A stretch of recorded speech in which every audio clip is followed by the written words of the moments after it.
بسم اللہ الرحمن الرحیم۔ السلام علیکم۔ ہمارے چینل MS وائس آفیشیل پر خوش آمدید۔ ویڈیو شروع کرنے سے پہلے آپ سے درخواست ہے کہ چینل کو سبسکرائب اور لائک لازمی کر دیں، شکریہ۔ پھر اس کی مدد کے ساتھ جو دونوں بے ہوش ہو گئے تھے گاڑی میں ڈالا اور لڑکی کے گھر کی طرف روانہ ہو گیا۔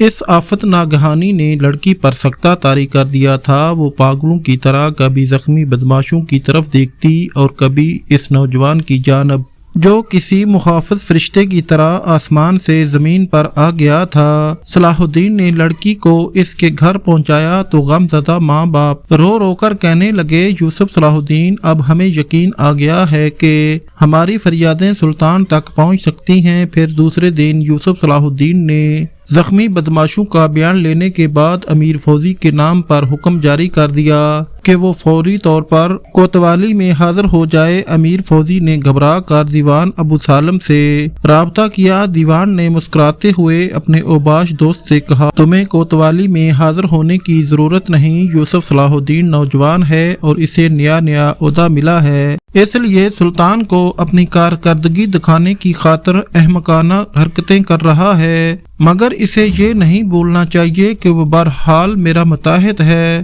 میں یوسف صلاح الدین کو یہ اجازت نہیں دے سکتا کہ وہ میرے ہوتے ہوئے تمہارے گریبان پر ہاتھ ڈال دے۔ امیر فوزی مطمئن ہو کر اپنے گھر چلا گیا۔ ایک بددیانت افسر ایک بدکار امیر کو پناہ دے چکا تھا۔ جب امیر فوزی یوسف صلاح الدین کے مطابق کوتوال میں حاضر نہیں ہوا تو اس نے چند سپاہیوں کو حکم دیا کہ وہ امیر فوزی کو گرفتار کر کے کوتوالی میں حاضر کریں۔ سپاہی یوسف کے حکم کی تکمیل میں کوتوالی سے روانہ ہونے والے ہی تھے کہ دیوان ابو سالم کمرے میں داخل ہوا اور سخت لہجے میں یوسف کو مخاطب کرتے ہوئے بولا، آخر تم نے کس جرم کی بنیاد پر دمشق کے ایک معزز ترین شہری کی گرفتاری کا حکم جاری کیا؟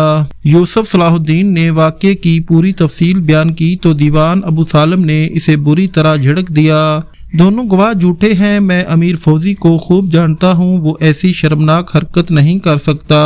پھر جب یوسف صلاح الدین نے امیر فوزی کے دونوں زخمی کارندوں اور کوچوان کو دیوان ابو سالم کے سامنے پیش کیا تو وہ تینوں اپنے بیانات سے مکر گئے اور انتہائی بے باکی کے ساتھ کہنے لگے، ہم کسی امیر فوزی کو نہیں جانتے، ہم تینوں دوست ہیں۔ 4 دن پہلے رات کے وقت ہم اپنے اپنے گھروں کو واپس جا رہے تھے کہ اچانک پیچھے سے کسی نے ہم پر حملہ کیا۔ ہم دونوں دوست پوری طرح زخمی ہو کر زمین پر گر پڑے۔ ایک دوست حملہ آور کی تلوار سے محفوظ رہا۔ یوسف صلاح الدین بڑے ضبط و تحمل کے ساتھ اس جھوٹی داستان کو سن رہا تھا۔ پھر کوچوان نے اپنا بیان جاری رکھتے ہوئے کہا، حملہ آور فرار ہو گیا اور پھر یکا یک کوتوال صاحب آ پہنچے اور ہمیں سیدھے کوتوالی لے گئے، ہماری مرہم پٹی کی، پھر ہم سے کہا کہ امیر فوزی کے خلاف گواہی دیں۔ مجبوراً ہمیں ایسا کرنا پڑا ورنہ خود ہماری جانیں خطرے میں تھیں۔ یوسف صلاح الدین ابو سالم دیوان کی چال کو سمجھ گیا تھا کہ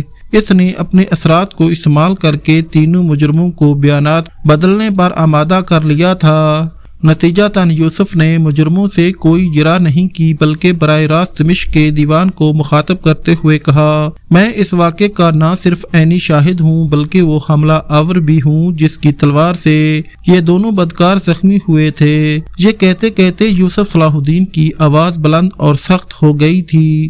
پھر اس نے کوچوان کی طرف اشارہ کرتے ہوئے کہا، اور یہ کذاب میری شمشیر سے اس لیے محفوظ رہا کہ اس نے میرے پیروں پر سر رکھ کر جان کی امان طلب کی تھی۔ یہ تینوں اپنی زبانیں بدلنے پر کیوں مجبور ہوئے، مجھے یہ راز جاننے کی کوئی ضرورت نہیں۔ امیر فوزی کو مجرم ثابت کرنے کے لیے میری تنہا گواہی کافی ہے۔ ایک نوجوان افسر کی یہ جرأت مندانہ گفتگو سن کر دیوان ابو سالم برہم ہو گیا، میں تمہاری شہادت کو کس طرح معتبر مان لوں؟ اور پھر جب کہ امیر فوزی سے وہ جرم سرزد ہی نہیں ہوا ہے تو اس گرفتاری کا حکم بھی شرعاً ناجائز ہے۔ اگرچہ یوسف صلاح الدین بے پناہ قوت برداشت کا نوجوان تھا، لیکن دیوان ابو سالم کی نجی غیر منصفانہ اور جانب درانہ گفتگو سن کر مشتعل ہو گیا اور انتہائی تند و تیز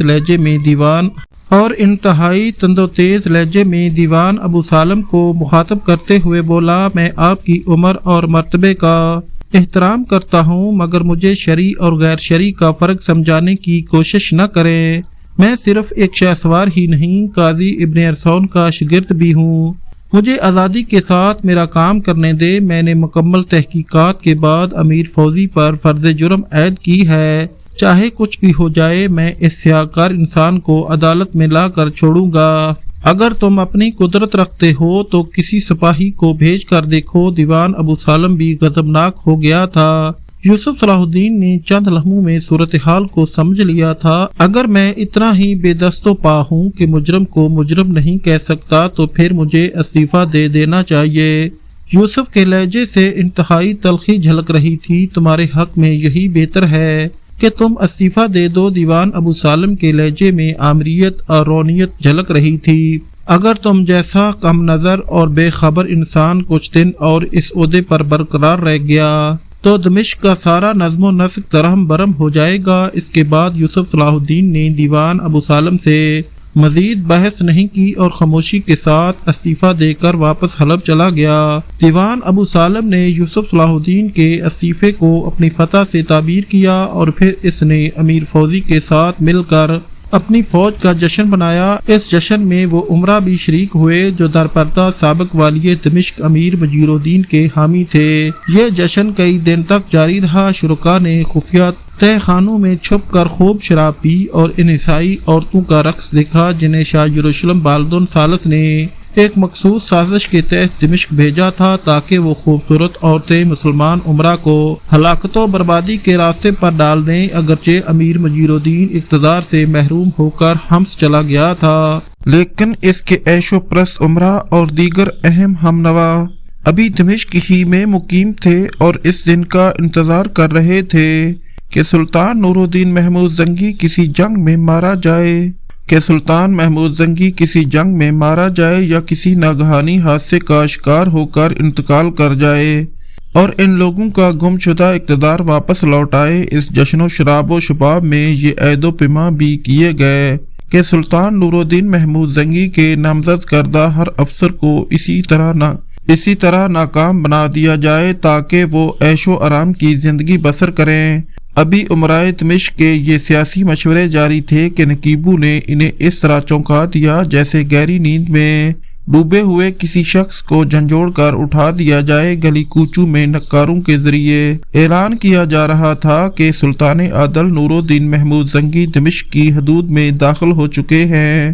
پھر جب دربار آراستہ ہوا تو دیوان ابو سالم اور دیگر امراء یہ منظر دیکھ کر حیرت زدہ رہ گئے کہ سلطان نور الدین محمود زنگی کے برابر یوسف صلاح الدین بھی تخت پر موجود تھا۔ عیار ابو سالم نے خطرے کی بونگ سونگھ لی تھی مگر اسے اپنی چرب زبانی پر یقین تھا کہ وہ سلطان عادل کو لفظوں کے پیچے دام میں الجھا کر اپنے آپ کو صفائی کے ساتھ بچا لے گا۔ مگر اس وقت دیوان ابو سالم کی ساری تدبیریں الٹ گئیں جب سلطان کے سپاہی بے رحمی کے ساتھ امیر فوزی کو کھینچتے ہوئے دربار میں لائے۔ پھر امیر فوزی نے قسمیں کھا کر سلطان نور الدین محمود زنگی کو یقین دلایا کہ وہ اس جرم میں ملوث نہیں۔ سلطان عادل خاموشی سے امیر فوزی کی زبانی اس کی بے گناہی کی دلیلیں سنتے رہے۔ پھر ان ستم رسیدہ ماؤں اور باپوں کو سر دربار پیش کیا گیا جن کی لڑکیاں امیر فوزی کی ہوس کا شکار ہو چکی تھیں۔ اس کے بعد سلطان نور الدین زنگی نے امیر فوزی کی سنگساری کا فیصلہ سنا دیا اور اس کے ساتھ ہی اہل دربار کو مخاطب کرتے ہوئے کہا، دمشق کے ایک ایک گلی کوچے میں اسلام کا یہ حکم پہنچا دو کہ ہر گناہگار کی یہی سزا ہے۔ پھر سلطان عادل کے حکم پر دمشق کے ایک طویل و عریض میدان میں ہزاروں مقامی باشندے جمع ہوئے۔ سلطانی سپاہی امیر فوزی کو کھینچتے ہوئے میدان میں لائے۔ وہ بدکار امیر بچوں کی طرح دھاڑے مار مار کر رو رہا تھا اور گداگروں کی مانند سلطان عادل سے اپنی زندگی کی بھیک مانگ رہا تھا۔ پھر سلطان نور الدین محمود زنگی کے حکم پر وہ مظلوم باپ ہاتھوں میں پتھر لیے آگے بڑھے جن کی معصوم بیٹیاں امیر فوزی کی ہوس کا شکار ہوئی تھیں۔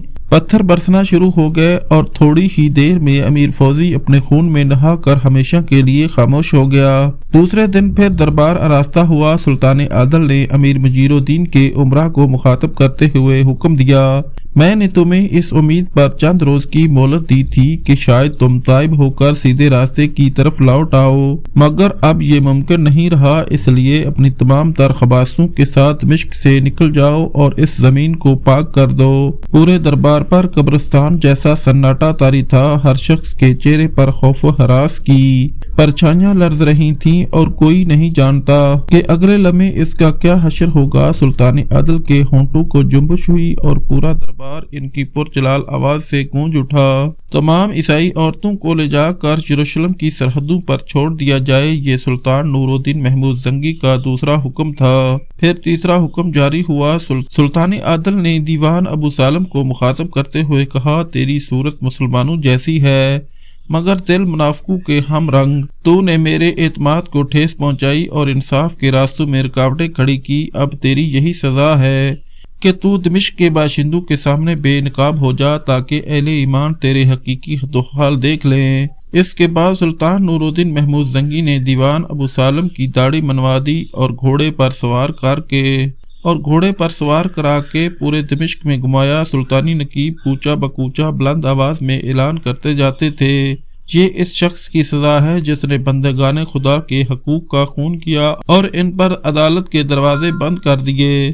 امیر فوزی اور دیوان ابو سالم کو سزائیں دینے کے بعد سلطان نور الدین محمود زنگی نے خصوصی دربار آراستہ کیا اور نہایت پرجلال لہجے میں حاضرین دربار کو مخاطب کرتے ہوئے کہا، اہل دمشق، اہل شام اور جہاں تک میری سلطنت کی حدود ہے وہاں کے بسنے والے پورے ہوش و حواس کے ساتھ سن لیں کہ یوسف میرا معتمد خاص ہے، جس نے اس کا دل دکھایا، اس نے مجھے تکلیف پہنچائی۔ اگر وہ تمہیں نیک کاموں کا حکم دیتا ہے تو اس کے ساتھ بھرپور تعاون کرو، اور اگر وہ بہکتا ہے تو اسے سیدھے راستے پر لانے کی کوشش کرو۔